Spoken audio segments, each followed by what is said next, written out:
গত কিছুদিন ধরে ধর্ষণ ও সহিংসতা খুবই বৃদ্ধি পেয়েছে। খালেদ মহিউদ্দিনের এমন প্রশ্নে শামীম ওসমান বলেন, আমি না থাকলে কিছুই হবে না।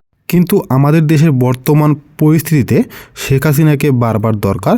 শেখ মুজিব না থাকায় আমাদের দেশ কিন্তু অনেক পিছিয়ে গেছে। আবারও সেই একই ভুল করছে বাংলাদেশের জনগণ। জনাব শামীম ওসমান, আপনাকে আমাদের অনুষ্ঠানে পেয়ে আমরা কি বলবো, আমরা খুবই উৎফুল্ল এবং আমরা অনেকগুলো বিষয় নিয়ে আপনার কাছে জানতে চাইবো। আপনাকে আমাদের অনুষ্ঠানে আবারও ধন্যবাদ খালেদ ভাই। কাছে মনে হচ্ছে যে নির্বাচন সংস্কার কিছু বলা হচ্ছে যে কিছু যৌক্তিক সংস্কার করে যদি নির্বাচনটা না দেওয়া হয়, তাহলে বিএনপি যখন ক্ষমতায় আসবে বা অন্য কেউ যখন ক্ষমতায় আসবে, তারাও আসলে একই সরকারের সমান ফেসিস্ট হতে পারে, গত সরকারের সমান। তো সেইটা চিন্তা করে তাদেরকে সংস্কারের কথা বলা হচ্ছে। আমি এটার সঙ্গে একেবারেই একমত নই। আমি ঘোরতর আপত্তি জানাচ্ছি, তীব্র প্রতিবাদ জানাচ্ছি। বিএনপির সঙ্গে ফ্যাসিস্ট আওয়ামী লীগের তুলনা করার কোনো কারণই থাকতে পারে না। কারণ বিএনপি ইজ এ পার্টি, যে দলটা বহুদলীয় গণতন্ত্র নিয়ে এসেছে। আওয়ামী লীগ একদলীয় শাসন ব্যবস্থা 22 সালে ছিল, আমরা বহুদলীয় গণতন্ত্র নিয়ে এসেছি। আমরা সংসদীয় গণতন্ত্র নিয়ে এসেছি, ম্যাডাম জিয়া নিয়ে এসেছেন। আমরা তত্ত্বাবধায়ক সরকার বিধান পাশ করেছি পার্লামেন্টে, এবং আমাদের কাছে ফ্যাসিস্ট আবার এখন পর্যন্ত তো প্রশ্নই উঠতে পারে না। আমাদের যে পার্টির স্ট্রাকচার, আমরা যে কাজ করেছি, সেগুলো সমস্ত গণতন্ত্রের পক্ষে গেছে।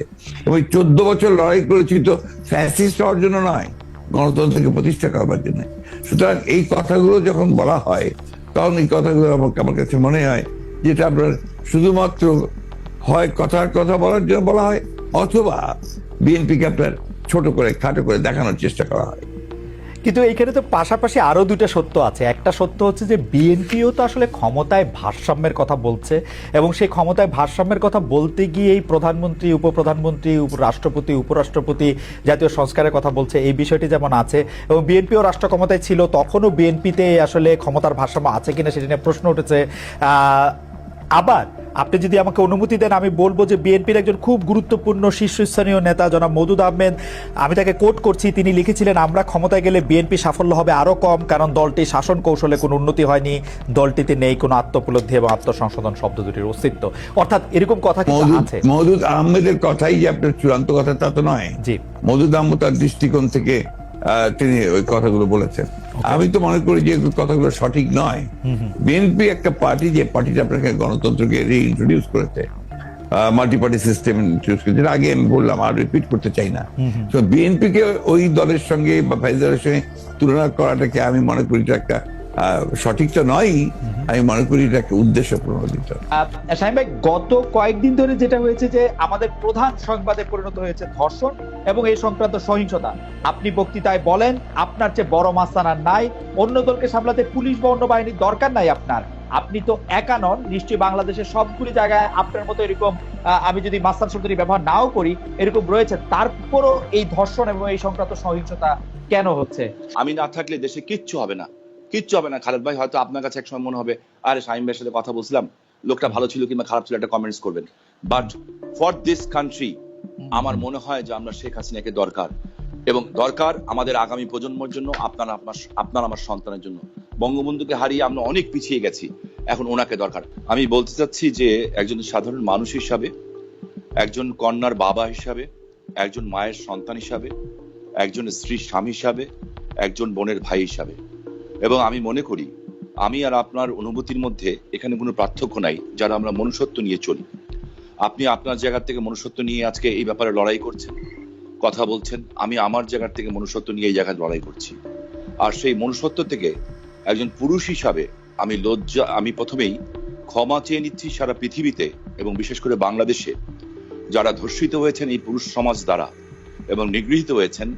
আমি সেই সকল মানুষের কাছে, পুরুষ সমাজের হয়ে আমি তাদের কাছে বিনীতভাবে ক্ষমা চেয়ে নিচ্ছি।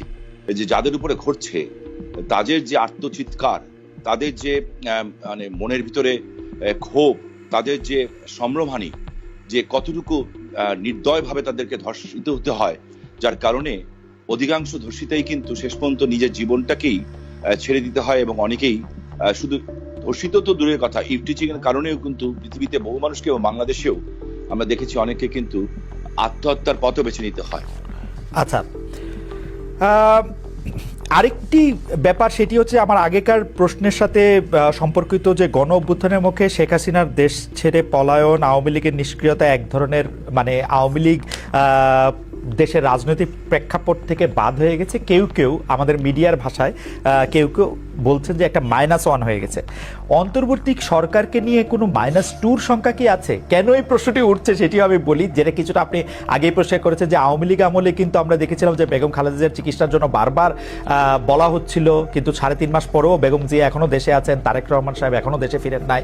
তো এইটার ক্ষেত্রে কি -2 কোনো আশঙ্কা আপনাদের মধ্যে রয়েছে কিনা অন্তর্বর্তী সরকারকে নিয়ে? এই -2 তো এসেছিল আপনার 111-এ, এখন আপনার এই -2 কোনো সমস্যা নেই। কারণ হচ্ছে যে আমরা আগেই বলেছি, আমি গতকাল একটা ইন্টারভিউতে বলেছি যে বিএনপিকে এখন আর কেউ মাইনাস করতে পারবে না, এগুলো এক। 2 নম্বর হচ্ছে আওয়ামী লীগ যদি নিজেরা মাইনাস হয়ে গিয়ে থাকে তো সেটা তো আওয়ামী লীগ হয়েছে, কারণ সে দেশেই নাই, তার নেত্রী পালিয়ে গেছে। সুতরাং আপনার এই জায়গাতে তো তারা নিজেই চলে গেছে। এখানে একটা জিনিস আমাদের সবসময় মনে রাখতে হবে যে রাজনৈতিক দলটি পলিটিক্যালি ব্যাংক্রাফট হয়ে যায়। আওয়ামী লীগ এখন আসলে পলিটিক্যালি ব্যাংক্রাফট একটা রাজনৈতিক দল। আমি আগে থেকে বলতাম কথাটা আর কি। তার কোনো রাজনীতি নেই, সে ক্ষমতাকে এমন ভাবে ব্যবহার করেছে তাদের ব্যক্তিগত স্বার্থে, দলীয় স্বার্থে না, প্রত্যেকের ব্যক্তিগত স্বার্থে। They have minted money like anything. দেশকে তারা একেবারে ফোকলা করে দিয়েছে এবং সেই দেশকে ফোকলা করে দিয়ে পালিয়ে গেছে, এবং এটা জনরোষে পালিয়েছে। নর্থদের যে কোনো মিলিটারি কু বা কিছু হয়েছে, পিপলস রেট, জনরোষ, সেই রোষে তাকে পালিয়ে জীবন বাঁচাতে পালিয়ে যেতে বাধ্য হয়েছে। এই বিষয়গুলো আমাদের মাথায় রাখতে হবে। আমরা কোনো মতেই যেন চেষ্টা না করি এটাকে কোনো মতে খাটো করা। The fascist Awami League regime এতে বাধ্য হয়েছে দেশ থেকে পালিয়ে যেতে জনরোষে। ওকে, গত 15 বছরে আওয়ামী লীগের শাসনকে যে ফেসিবাদী বলা হচ্ছে এবং তার যে পালিয়ে যাওয়াটা, যেটি আসলে আপনি এখন বর্ণনাও করলেন, দুর্নীতি, তারপরে নানা ধরনের নানা কারণে, কিন্তু তার পেছনে আপনাদের আমলে যে 20 বছর আগে 21 আগস্টে গ্রেনেড হামলা, বিচারকদের বয়স বাড়িয়ে তত্ত্বাবধায়ক সরকারকে প্রশ্নবিদ্ধ করার মাধ্যমে শেখ হাসিনাকে কর্তৃত্ববাদী শাসনের দিকে নিয়ে যাওয়া, এ নিয়েও আসলে নানা ধরনের আলোচনা আছে। এই দুটি ঘটনা যদি হাইন্ডসাইট আপনি একটু দেখেন, যে মানে যেগুলি হচ্ছে ক্রাইমের ঘটনা, অর্থাৎ হচ্ছে 21 আগস্টের গ্রেনেড হামলা, 10 ট্রাক অস্ত্র, আবার অন্যদিকে তত্ত্বাবধায়ক সরকার ব্যবস্থাটাকে একটা এরকম জায়গায় নিয়ে যাওয়া, এই দুটিকে আপনি আপনার মূল্যায়ন আমরা একটু শুনতে চাই। যে দুটি আপনার 21 আগস্টের যে ঘটনা, এই ঘটনার সঙ্গে বিএনপিকে জড়িত করা এবং বিশেষ করে তারেক রহমান সাহেবকে জড়িত করা, এটা পুরোপুরি ভাবেই রাজনৈতিক উদ্দেশ্য প্রণোদিত। এটা কোনো মতেই বিএনপি এর সঙ্গে জড়িত তো নয়ই, বরঞ্চ আমি মনে করি যারা বিএনপিকে শত্রু হিসেবে চেনে তারা জড়িত, এবং এখানে বেনিফিশিয়ারি কারা হয়েছে সেই বিষয়টা আমাদেরকে অবশ্যই লক্ষ্য রাখতে হবে। 21 আগস্টের মামলায় who was the beneficiary? Beneficiary was Awami League. কারণ বিএনপি ক্ষমতায় থেকে সে এমন কোনো ঘটনা ঘটাবে কেন যে ঘটনাটা তার বিপক্ষে যাবে? এটা গেল 1 নম্বর। আর আপনি যে প্রসিডিংস গুলো দেখেন সমস্ত, আপনি তো একসময় বিচার বিভাগের মানুষ ছিলেন, দেখবেন যে তারেক সাহেবকে এখানে জড়িত করা হয়েছে 4টা আপনার আইও চেঞ্জ করার পরে। সর্বশেষ যে আইও নিয়ে আসা হয়েছে সে হচ্ছে আওয়ামী লীগ দলীয় ভুক্ত কাহার এখন যে আপনার নিজে থেকেই তাদের নির্দেশে সে এই চার্জশিটটা করেছে, যেটা কোনো সম্পর্ক নেই। অন্যদিকে যে আপনার মূল আসামি ছিল, ভদ্রলোকের নাম আমি বলে যাচ্ছি, মৌলানা মুফতি মোহাম্মদ, তিনি তাকে দিয়ে 164 দিন তাকে টর্চার করে তাকে দিয়ে একটা আপনার স্টেটমেন্ট করিয়ে নিয়েছিল। পরে দেখা গেছে যে উনি নিজেই সেটাকে আবার ভোগ করেছেন, বলেছেন যে এটা আমার কাছে আমাকে টর্চার করে নেওয়া হয়েছে। এবং দেখেন কিভাবে কি মারাত্মক ঘটনা, কোথায় চলে গিয়েছিল সবকিছু। এবং he was hang before the trial was complete. তো যে প্রধান আসামি তাকে আপনি আগেই অন্য একটা মামলাতে জুড়িয়ে দিলেন যাতে আসল সত্যটা বেরিয়ে নিয়ে আসে। তো এই কথাগুলো কিন্তু কেউ আপনার ইনভেস্টিগেটিভ জার্নালিজম করে না, যার ফলে এই বিষয়গুলো আসে। আপনারা পলিটিক্যালি জিনিসটাকে নিয়ে চেষ্টা করেন, ওটা দিয়ে why did you try to go deep into it? একবারই শেষ করি প্লিজ। জি প্লিজ, ইনভেস্টিগেটিভ জার্নালিজমটা সিরিয়াসলি করেন এবং এটাকে ফাইন্ড আউট করেন যেটা আসলে ব্যাপারটা কি ছিল। সেটা করছেন না, করছেন যে বিএনপি কিন্তু সব করার জন্য করছেন। এটাকে আমি মনে করি এটা এক ধরনের রাজনৈতিক উদ্দেশ্য প্রণোদিত।